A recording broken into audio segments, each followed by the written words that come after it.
আজকে আমি বানালাম সাউথ ইন্ডিয়ান চিকেন। যা তৈরি করতে লাগবে একটা ক্যাপসিকাম, একটু পেঁয়াজ, একটু কাঁচা লঙ্কা, একটু আদা, একটু রসুন, আর লাগবে কারি পাতা। আর অবশ্যই এই রান্নাটা আপনারা সাদা তেলে করবেন। আমিও এখানে সানফ্লাওয়ার হোয়াইট অয়েল ইউজ করেছি। আর লেগেছে, আমি নিয়েছি 450 গ্রাম, ওই 500 গ্রামের কাছাকাছি মুরগির মাংস। তো আমি কি করেছি, সমস্ত উপকরণ যা যা নিয়েছি, যেটা আপনারা দেখতে পাচ্ছেন, সেগুলোকে আমি একটা মিক্সার গ্রাইন্ডারে পেস্ট করে নিয়েছি।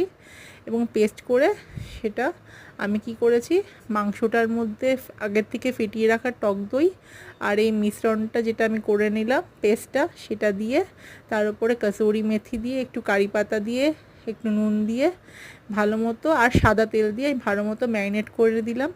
এবং ম্যারিনেট করে আমি 1 ঘন্টার মতো রেখে দিয়েছি। তারপর কড়াইয়ের মধ্যে সাদা তেল দিয়ে দিলাম, তারপর কারি পাতা ফোড়ন দিয়ে পেঁয়াজটা দিয়ে দিলাম।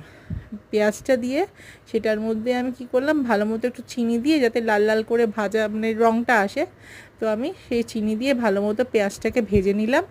নিয়ে এবং সেই 1 ঘন্টা যে ম্যারিনেট করা মাংসটা আমি কড়াইয়ের মধ্যে ঢেলে দিয়ে, এবং যতক্ষণ না তেল ছাড়ে আমি কষিয়েছি, সামান্য একটু জল দিয়েছি, জল দিয়ে আরেকটুখানি ভালো মতো ফুটিয়েছি, যাতে মাংসটা ভালো মতো ফুটে যায়, সেদ্ধ হয়ে যায়।